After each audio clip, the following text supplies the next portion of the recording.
No, 절대 아닙니다. 제가 예시로 가방 2개를 보여드릴게요. 아마 30대 초중반 여성분들은 이 백 보시면 아, 저 백 이러실 거예요. 아주 색상별로 나와서 길거리에서 너무 흔하게 볼 수 있는 백이었는데 나름 대학생 때는 큰 지출이었습니다. 아, 보시면 디자인은 너무너무 예쁘죠. 그런데 코팅이 전혀 안 돼 있습니다. 그러다 보니까 손때가 탈 수밖에 없는. 안녕하세요. 명품을 파헤치는 디플리입니다. 여러분, 오늘도 제가 특별한 주제를 들고 왔는데요. 바로 명품백 구매 시 반드시 체크해야 될 사항에 대해서 말씀드리려고 해요. 아무래도 명품백이 한두 푼 하는 게 아니기 때문에 돈 낭비해야 될 일은 없어야겠죠. 오늘 제가 하나하나 알려드릴 테니까 특히나 이 영상은 명품백을 처음으로 구매하시는 분들은 꼭 시청해주시길 바랄게요. 그럼 끝까지 시청해주시고 구독과 좋아요 부탁드릴게요. 그럼 시작해볼까요? 고고! 먼저 구매 방법에 대해서 간단하게 짚어볼 건데요. 크게 2가지로 나눌 수 있어요. 첫 번째, 오프라인 구매. 오프라인 구매에는 주로 백화점이나 아울렛 등이 있죠. 백화점에서 판매되는 제품들은 브랜드 공식 수입사에서 본사 직영 매장으로 보내서 판매되는 방식인데요. 그래서 AS나 서비스, 가품 이슈 논란으로부터 신뢰도가 아주 높아요. 그런데 국내에는 소량으로만 입고되다 보니까 품절 현상이 자주 일어나는데요. 그래서 구매하기가 어렵다거나 가격 부분에서는 인건비나 입점 수수료 등이 녹아들어져 있기 때문에 저렴하게 구매하기에는 어렵습니다. 아울렛 같은 경우에는 백화점보다는 조금 저렴하게 구매할 수는 있지만 인터넷만큼은 아니라는 사실. 두 번째, 온라인 구매입니다. 온라인 구매는 주로 해외 직구, 구매 대행, 플랫폼, 병행 수입 등등 아주 루트가 많죠. 먼저 구매 대행 같은 경우에는 해외에서 판매되는 제품을 대행 업체를 통해서 구매하는 방식인데요. 그러다 보니까 외국어를 번역해서 어렵게 구매하거나 해외 결제 방식을 사용할 필요가 없어서 편하다는 장점이 있는데 다만 대행 수수료가 추가로 붙고 수수료는 업체마다 다르다는 단점이 있습니다. 해외 직구의 경우에는 몇몇 유명한 사이트를 제외하고는 직접 외국어를 번역해서 구매해야 되고 해외 결제 수단도 이용해야 하는데요. 직구는 구매 대행보다는 조금 저렴한 가격으로 구매할 수 있지만 구매 대행과 해외 직구는 관세가 붙고 국제 배송료도 든다는 점이 있습니다. 그리고 요즘 아주 많이 이용하시는 플랫폼과 병행 수입도 있는데요. 이런 구매 방식도 백화점보다는 훨씬 더 저렴하게 구매할 수가 있어요. 특히나 플랫폼에서 구매하게 되면 다양한 이벤트가 있기 때문에 훨씬 더 저렴한 가격으로 구매하실 수가 있습니다. 다만 온라인 구매 같은 경우에는 어떤 방법으로든 가품 이슈 논란이 끊이지 않고 있는데요. 이런 온라인 구매 방식은 실제로 내가 만져보고 눈으로 보고 구매를 하는 게 아니기 때문에 비싼 돈을 주고 가품을 구매하는 경우가 종종 있습니다. 그래서 온라인으로 구매를 하실 때는 단순히 제품 사진과 리뷰만 보고 판단하지 마시고 판매자의 이력이나 판매 기간 등을 꼭 보시고 반드시 신뢰가 있는 사이트에서 구매하셔야 하고 혹여나 판매자의 판매 기간이 너무 짧거나 판매 품목들 가짓수가 적다면 웬만하면 피하시는 게 좋습니다. 그리고 가품일 시 보상에 대해서도 꼭 체크를 하셔야 합니다. 이렇게 해서 제가 오프라인과 온라인 구매 방식에 대해서 간단하게 말씀을 드려봤는데 이번에는 명품 구매 시 체크해야 될 사항에 대해서 말씀드릴게요. 첫 번째, 라이프 스타일에 맞게 구매하라. 구매할 때 정말 중요한 게 라이프 스타일인데요. 왜냐면 TV나 SNS 통해서 연예인이나 셀럽들이 착용한 모습만 보고 덜컥 구매를 하게 되면 막상 나랑 안 맞아서 장롱템이 되는 경우가 있거든요. 예를 들어서 내가 평소에 미니백을 많이 사용하는 사람인데 미디움이나 라지 사이즈 백을 사서 사용하다 보면 막상 넣을 짐도 없고 무게 차이도 꽤나 나기 때문에 많아야 4-5번 정도 들고 결국엔 다른 가방으로 눈 돌리게 되더라고요. 그리고 저 같은 경우에는 평소에 캐주얼을 많이 입고 다니는데 너무 각이 져 있거나 포멀한 느낌의 가방은 진짜 안 들게 되더라고요. 그래서 꼭 자신이 어떤 취향인지, 출퇴근용인지, 일상 데일리템인지 아니면 정말 중요한 자리나 모임에 갈 때 사용할 백인지 사용 목적에 맞게, 즉 라이프 스타일에 맞게 구매하시는 게 정말 중요합니다. 안 좋은 예시로 제가 뭐 하나 보여드릴게요. 바로 짜잔! 이 백입니다. 대충 감이 오시죠? 캐주얼 복장으로 잘 다니는 저에게 이 백은 진짜 너무나 불편한 백인데요. 이 백이 뭐 이쁘지 않다거나 그런 건 절대 아니에요. 다만 저의 라이프 스타일과는 너무나 거리가 먼 백입니다. 두 번째, 무게감입니다. 무게감이 정말 중요한데요. 진짜 아무리 너무너무 예뻐도 무게가 무거우면 그냥 제가 예시로 가방 2개를 보여드릴게요. 짜잔! 방금 보여드렸던 백이랑 바로 이 백입니다. 먼저 이 백은 앞서 제가 보여드렸지만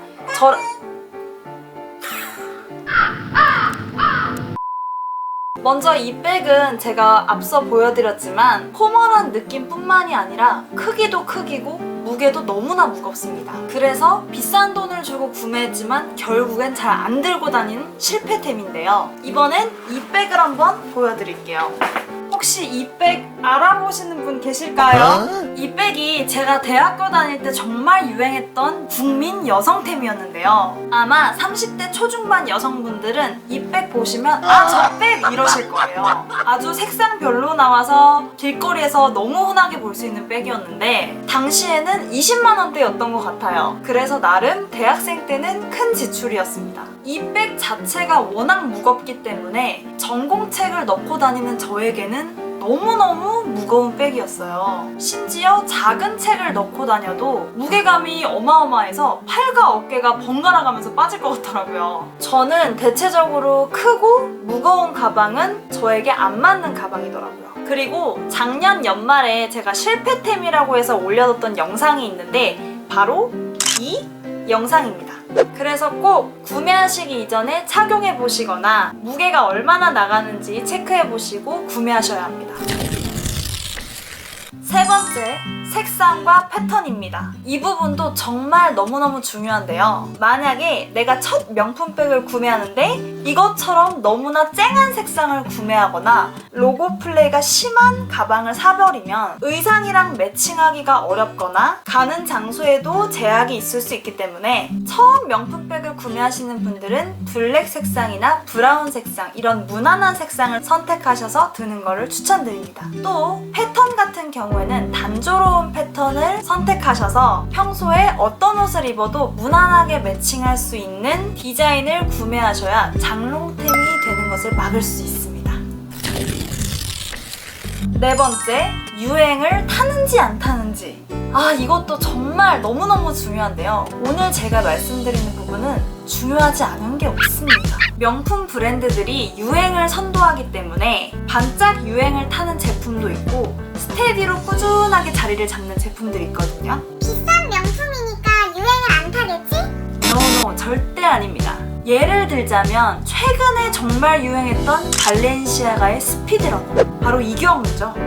이 유행이라는 게 희한하게 처음에 안 예뻐 보이던 것도 한 사람이 입고 두 사람이 입고 뭐 너도 나도 다 입게 되면 저게 저렇게 예쁜가 싶었던 것도 예뻐 보이기 마련이거든요. 이런 식으로 해서 유행이 되는 건데 과연 내가 구매하려는 제품이 유행을 탈지 안 탈지 아니면 10년, 20년 스테디로 쭉 들 수 있을지. 유행템 잘못 구매하면 돈은 몇백 쓰고 몇 번 쓰지는 못하고 되팔지도 못하는 애물단지가 돼버립니다. 다섯 번째, 뭐니 해도 머니. 명품 브랜드들이 미치도록 가격 인상을 하고 있죠. 아무리 예쁜 가방이라도 내가 감당할 수 없는 범위의 금액이라면 구매하시는 걸 깊이 고민해봐야 할 것 같습니다. 가방 하나 구매했다가 통장이 돼버릴 수도 있으니까요. 물론 명품백을 여러 개 살 수 있는 그 정도의 능력이 되면 너무나 좋겠지만 내 현실이 그렇지 않다면 과소비는 나의 인생에 불행을 초래할 수 있습니다. 그래서 명품을 구매하실 때 뭐 디자인, 무게, 뭐 유행 다 중요하지만 가장 우선순위로 놓고 봐야 하는 것은 가격이라고 생각해요. 여섯 번째, 소재, 관리 방법입니다. 있습니다. 명품백 소재는 정말 너무나 다양합니다. 크게는 가죽과 천 소재로 나눠볼 텐데요. 가장 많이 사용하는 가죽이 소가죽, 양가죽, 악어가죽 뭐 등등 많은 가죽이 있는데 가죽을 가공할 때 가죽 표면 위에 어떤 패턴을 찍어내느냐에 따라서 스크래치나 내구성도 많이 달라지는데요. 주로 소가죽을 많이 쓰고 악어 가죽은 너무 비싸고 램스킨은 보자마자 한눈에 딱 반해버릴 정도로 아주 예쁩니다. 그런데 바람만 불어도 그냥 보관만 하고 있어도 점점 가방 가죽이 늙고 병들기 쉬운 아주 예민한 소재랍니다. 그렇다고 해서 램스킨 가방이 가격이 착한 것도 아니에요. 그렇기 때문에 구매하실 때 첫모습만 보고 구매하지 마시고 까다롭게 관리해야 되는 부분까지 고려하시고 구매하셔야 합니다. 그리고 천 소재는 가죽 가방보다 관리하기가 아주 편해요. 일단 스크래치 걱정 없고 가볍고 가죽 가방보다 가격도 저렴하고 그런데 소재가 천이다 보니까 이염도 쉽고 때도 아주 잘 탑니다. 그래서 세탁하기가 편한 디자인지도 꼭 보셔야 해요. 제가 예시로 한번 보여드릴게요. 이 백은 버버리의 범백인데요. 정확한 명칭은 사실 지금 잘 모르겠고 가까이서 보여드리면 일단 소재가 뭐 스트랩도 그렇고 앞뒤가 다 천으로 되어 있어요. 물론 100% 면 소재는 아닌데 약간 나일론과 섞여있는 그런 합성 섬유 소재로 보이거든요. 이 백 같은 경우에는 때가 많이 타면 그냥 조물조물 중성세제로 풀어서 빨면 됩니다. 그래서 관리하기가 매우 쉬운 백인데 제가 이번에는 다른 예시로 보여드릴게요. 바로 이 백. 제가 이전에 실패템에서도 한번 보여드렸던 백인데 보시면 디자인은 너무너무 예쁘죠. 전체적으로는 캔버스로 되어 있는 디자인에 가죽으로 트리밍이 다 되어 있어요. 가장 손이 많이 타는 부분은 캔버스 소재입니다. 그것도 색상이 아주 밝은 색상. 그런데 코팅이 전혀 안 돼 있습니다. 그러다 보니까 손때가 탈 수밖에 없는 백인데요. 최대한 때가 안 타게 하는 게 최선인데 그러기가 쉽나요? 그리고 천 소재는 모서리 부분이 까짐이나 터질 수가 있기 때문에 이 부분을 염두하셔서 구매하시기를 추천드릴게요. 천 소재 가방에 대해서는 제가 초창기에 올려뒀었던 버버리의 애쉬비 호보백 관련 영상이 있으니까 꼭 한번 참고해주세요. 여러분, 오늘은 제가 명품백 구매 시 체크해야 될 사항에 대해서 말씀드려봤는데요. 첫 명품백을 구매하시는 분들이나 명품백을 구매할 때마다 실패템으로 자리 잡으신 분들께 꼭 도움이 되는 영상이었으면 합니다. 오늘 제가 알려드린 부분은 이미 우리가 다 알고 있는 부분이죠. 그런데 막상 갖고 싶은 명품이 있다 하면 현실적인 판단이 막 흐려지지 않나요? 그럴 때 제 영상을 한번 시청하시고 다시 한번 정신을 차리셔서 현명한 명품 소비하시길 바랄게요. 그럼 오늘도 끝까지 시청해주셔서 너무너무 감사드리고 구독과 좋아요 잊지 말아주세요. 다음 주에도 알찬 영상으로 찾아뵐게요. 안녕!